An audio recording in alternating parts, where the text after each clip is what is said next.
जय हिंद दोस्तों। क्या आपको पता है कि पुलिस में जो वायरलेस सिस्टम होता है वो कैसे चलता है? पूरे प्रदेश की पुलिस को एक साथ बांध के कौन रखता है? कोई भी जो संचार होता है, मैसेज होता है, उन तो सभी थानों से लेकर छोटे चौकियों तक कौन पहुंचाता है? या छोटे जो स्तर के कर्मचारी हैं उनकी बातों को, महत्वपूर्ण जो जानकारी है उसको बड़े अधिकारियों तक कौन पहुंचाता है? ये काम करता है असिस्टेंट रेडियो ऑपरेटर। आज के इस वीडियो में हम असिस्टेंट रेडियो ऑपरेटर की जॉब प्रोफाइल के बारे में बात करेंगे, क्योंकि मेरे बहुत सारे वीडियो पे एक दोस्त ने कमेंट किया है, बार बार कमेंट किया है कि इसको लेकर मैं वीडियो बनाऊं। इसीलिए मैं इसके ऊपर वीडियो बनाने जा रहा हूं कि आपको अगर जानते हैं तो सही बात है, अच्छी बात है, नहीं जानते हैं तो पूरी जानकारी आपको हो जाएगी इस वीडियो को देखने के बाद से। असिस्टेंट रेडियो ऑपरेटर की जॉब क्या होती है, क्या होता है, A to Z हर एक चीज़ जानकारी दूंगा इस वीडियो में। तो आइए वीडियो को शुरू करते हैं। असिस्टेंट रेडियो ऑपरेटर को शॉर्ट फॉर्म में ARO बोलते हैं। ARO का जो जॉब होता है ये फील्ड की जॉब नहीं होती है, ये होती है ऑफिस जॉब होती है। इसमें ज़्यादातर आपकी कंट्रोल रूम में बैठ के और आपको सीटिंग जॉब होती है। वहाँ पे क्या करना होता है, जो ट्रांसमीटर होता है, जो वायरलेस सेट होता है, कंप्यूटर होता है, इन पे ही काम करना होता है। और इनकी ड्यूटी बहुत ही शांति प्रिय होती है, लेकिन बहुत ही अलर्टनेस के साथ होती है। बहुत ही अलर्ट रहना पड़ता है इनकी ड्यूटी में। ड्यूटी टाइम की बात करें तो इनकी ड्यूटी 3 शिफ्ट में चलती है। सबसे पहले 6 बजे से लेकर सुबह 6 से लेकर और 2 बजे तक चलती है। 2 बजे से लेकर 10 बजे तक रात में चलती है। रात में 10 बजे से लेकर सुबह 6 बजे तक 3 शिफ्ट में ड्यूटी चलती है 8-8 घंटे की, और ये रोटेशन होता रहता है। तो आपकी ड्यूटी किसी भी शिफ्ट में लग सकती है और ये रोटेट होता रहता है। ऐसा नहीं कि अगर सुबह का ड्यूटी पड़ गया है तो वही ड्यूटी चलता रहेगा, नहीं, कुछ हफ्ते बाद वो चेंज हो जाता है, फिर वो दूसरे शिफ्ट में चला जाता है। जो उस शिफ्ट वाला होता है वो अगले शिफ्ट में शिफ्ट बदल जाता है। मतलब कहने का मतलब रोटेशन जो होता है चालू रहता है। 8 घंटे की ड्यूटी होती है। लेकिन अगर कोई VIP मूवमेंट है या कोई मेला हो गया, कुछ जुलूस हो गया, कुछ उस टाइप का पर्व है जो कि लंबा चलने वाला है, तो इसमें ओवर टाइम भी लगाया जा सकता है। 8 घंटे की जगह पर 10 घंटे की भी ड्यूटी हो जाती है। इसमें ड्यूटी 8 घंटे लगाने का मुख्य कारण ये है कि यहाँ पे बहुत अलर्ट बैठना पड़ता है। ये नहीं कि बैठ के अपना मोबाइल चला रहे हैं, कुछ भी कर रहे हैं, ऐसा नहीं। उसमें अलर्ट बैठ के अपना वर्क करना होता है। इसी वजह से 8 घंटे की शिफ्ट बनाई गई है। इस पोस्ट में शारीरिक थकान जो होता है ये बहुत कम होता है, क्योंकि फिजिकली जो होता है वो बहुत कम काम करना पड़ता है। सीट पे बैठे रहना होता है, लेकिन जो मेंटली होता है वो बहुत ज़्यादा वर्क होता है। मेंटली आपको काम करना होता है, फिजिकली नहीं करना होता है। पोस्टिंग जो होती है इसमें ज़्यादातर जो जिला या जोन स्तर पे होती है, वहाँ के कंट्रोल रूम में जो होता है पोस्टिंग होता है। इसमें एक चीज़ और है कि फैमिली रखने के लिए बहुत ही बेस्ट, मतलब बैलेंस मौका मिलता है कि अपना फैमिली बैलेंस कर सकते हैं, अपने फैमिली को टाइम दे सकते हैं, 16 घंटे टाइम दे सकते हैं बिल्कुल। और आपका जल्दी इसमें ट्रांसफ़र नहीं होता। ये नहीं कि यहाँ पे हो गया तो तुरंत 2 साल में ट्रांसफ़र हो गया, ऐसा नहीं, बहुत ही लेट ट्रांसफ़र होता है। ये चीज़ होता है, तो फैमिली के साथ रह सकते हैं इस जॉब में। बात करें वर्दी की, तो वर्दी में भी ये लोग भी वही पढ़ते हैं जो यूपी पुलिस की वर्दी होती है, वही वर्दी सेम टू सेम रहती है। जो खाकी वर्दी होती है वही वर्दी पहनना होता है इनको भी। छुट्टियों की बात करें तो ARO को जो होता है साल भर में 30 EL मिलते हैं और 30 CL मिलते हैं। इस चीज़ के बारे में 100% कन्फर्म नहीं हूँ मैं। अगर आप किसी को अगर बहुत ज़्यादा उत्सुकता है इसके बारे में जानने के लिए तो मेरे को कमेंट करिएगा, मैं पूछ के बता दूंगा, जाके बात करके पूछ के बता दूंगा। लगभग कहीं कहीं देखने में आ रहा है, मतलब अध्ययन करने पे कि 12 CL मिलता है, लेकिन मेरे को जहाँ तक जानकारी है 30 CL भी मिलता है, 30 EL मिलता है। बाकी अगर कोई है ऐसा तो कमेंट करिए, मैं तुरंत उसको पता करके रिप्लाई करूँगा कि हाँ कितना CL मिलता है। EL तो फिक्स है, 30 ही मिलता है। बाकी जितना यूपी पुलिस को सुविधा मिलती है वो सारी सुविधाएँ इसमें भी मिलती हैं। इनकी ट्रेनिंग होती है। ट्रेनिंग में इसी सब चीज़ के बारे में भी ट्रेनिंग दी जाती है, जैसे कि जो रिपीटर होता है, रिपीटर और जो एंटीना होता है, दोनों के बीच के जो सिग्नल होता है उनका एम्पलीफाई करना, या वायरलेस सेट को सही करना, उसको सेटअप करना, या उसको कोई कुछ ख़राब हो गया है तो उसको मतलब कि खोल के रिपेयरिंग कर देना। इन्हीं सब चीज़ों के बारे में उनकी ट्रेनिंग भी ज़्यादातर होती है। इसके साथ साथ PT परेड भी होता है, लेकिन बहुत कम मात्रा में होता है। फायरिंग भी कराई जाती है, बहुत कम मात्रा में कराई जाती है।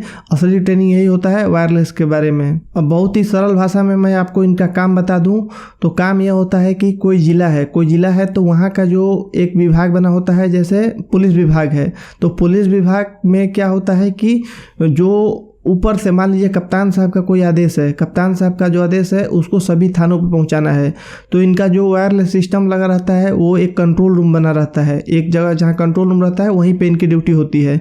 और जो उस सेट का जो होता है वो हर एक थाने पे भी वो घूमता रहता है, मतलब रखा रहता है। तो उस सेट पे भी एक आदमी कोई ना कोई सुनते रहता है। आप लोग सुने भी होंगे, बहुत जगह ऐसे सुनाई देता होगा, ऑटोमेटिक कुछ ना कुछ बोलते रहता है वो। तो क्या होता है ना, इनका काम ये होता है कि कप्तान साहब को आदेश दे दिए कि ये काम करना है, 3 बजे से लेकर 5 बजे तक चेकिंग करनी है आपको अपने अपने चौराहे पे।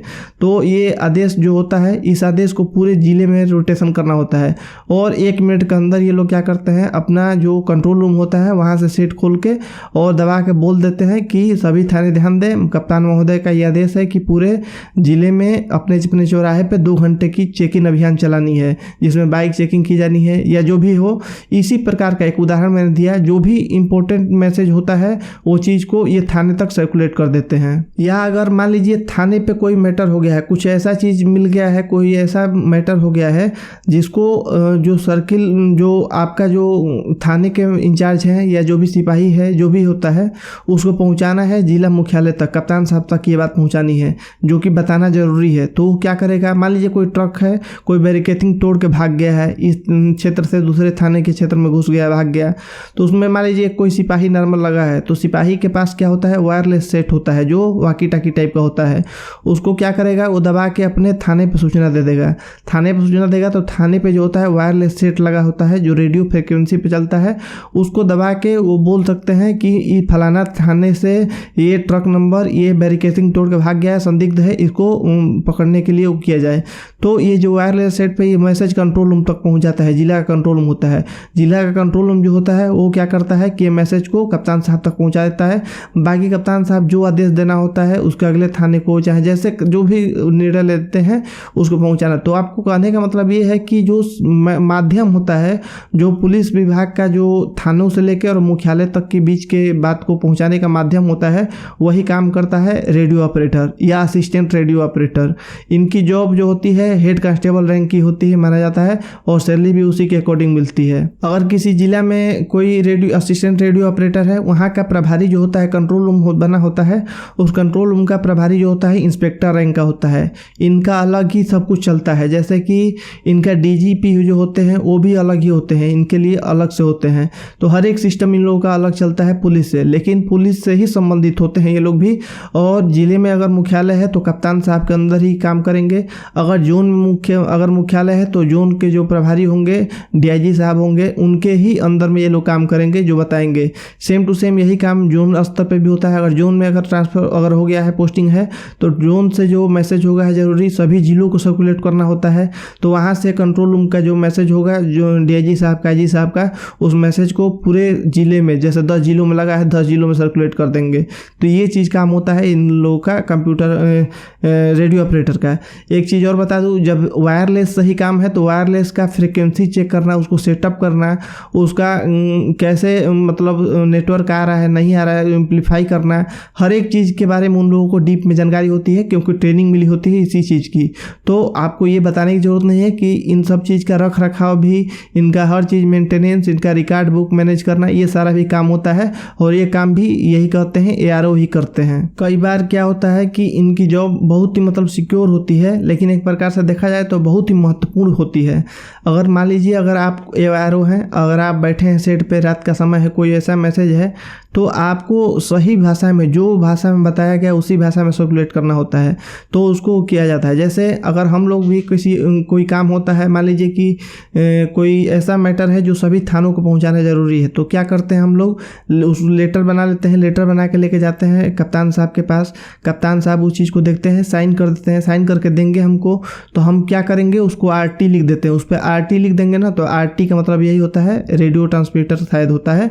तो क्या होता है कि हम लोग के ले जाएंगे कंट्रोल रूम में और ले जाके वहाँ पे दे देंगे असिस्टेंट रेडियो ऑपरेटर को। अब उनका काम होता है, मिल गया तो वो लोग सारा का चीज़, मान लीजिए ट्रांसफ़र हुआ है या कुछ हुआ है, तो वो सारा चीज़ सभी थानों पे सर्कुलेट कर देते हैं। तो इसी प्रकार का काम होता है असिस्टेंट रेडियो ऑपरेटर का। बाकी इनका ट्रेनिंग वगैरह होता है, बहुत ही अच्छे से ट्रेनिंग होता है, इन सब चीज़ के बारे में अच्छे से सिखाया जाता है।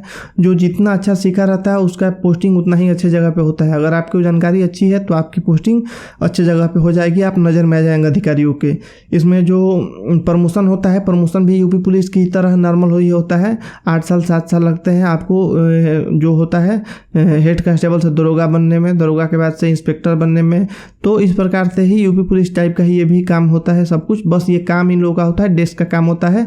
ऑपरेशन मतलब कुछ ऐसा काम भी होता है जैसे कि फील्ड में ज़रूरत पड़ गई रेडियो ट्रांसमीटर की, तो वहाँ पे भी जाना पड़ जाता है, लेकिन रेयरली बता रहे हैं, 100 में से 1-2 बार ऐसा होता है, सालों में 1 बार होता है। ऐसा बहुत कम देखने को मिलता है। छुट्टी वगैरह है तो अगर संख्या पर्याप्त है तो यूपी पुलिस की तरह ही ईजिली छुट्टी मिल जाती है। जो आरआई जो इनके इंस्पेक्टर होते हैं, प्रभारी होते हैं, वो छुट्टी देते हैं। 3 दिन का छुट्टी वो देने का अधिकारी होते हैं। इसके अलावा ज़्यादा छुट्टी चाहिए तो उनको भी ऊपर जैसे यूपी पुलिस के सीओ साहब के पास जाना पड़ता है, एडिशनल के पास जाना पड़ता है, वैसे इनको भी जाना पड़ता है, ऊपर जाना पड़ता है। तो बहुत ही सिंपल सी बात है, आप लोगों को बहुत भिन्न नहीं समझना है। लेकिन अगर आपको पढ़ाई करनी है, आपको तैयारी करनी है आगे किसी बढ़िया चीज़ की, या अगर फैमिली के साथ ज़्यादा रहना चाहते हैं तो फिर ये जॉब आपके लिए बढ़िया है। आप तैयारी करते हैं तो आराम से यारों की तैयारी करिए। आपको कंप्यूटर स्किल भी आना चाहिए। कंप्यूटर स्किल की ट्रेनिंग भी दी जाती है, नॉर्मल कंप्यूटर चलाना वगैरह भी सब कुछ आपको टेक्निकल, जब टेक्निकल से भर्ती हो रहा है तो टेक्निकल में हर एक चीज़ जानना जरूरी होता है। तो यही रही आपकी यारों के बारे में। अगर कुछ आपका डाउट बचता है यारों के बारे में तो आप कमेंट करिए, मैं उसको डाउट क्लियर कर दूंगा कमेंट में ही। बाकी अगर आप यूपी पुलिस में सब इंस्पेक्टर की या कांस्टेबल की या यारों की किसी भी चीज़ की तैयारी कर रहे हैं तो इस चैनल को सब्सक्राइब करके रखिए। मैं आपके लिए अलग अलग और जानकारी वाली वीडियो लाते रहता हूँ। मिलते हैं अगले वीडियो में, तब तक के लिए जय हिंद।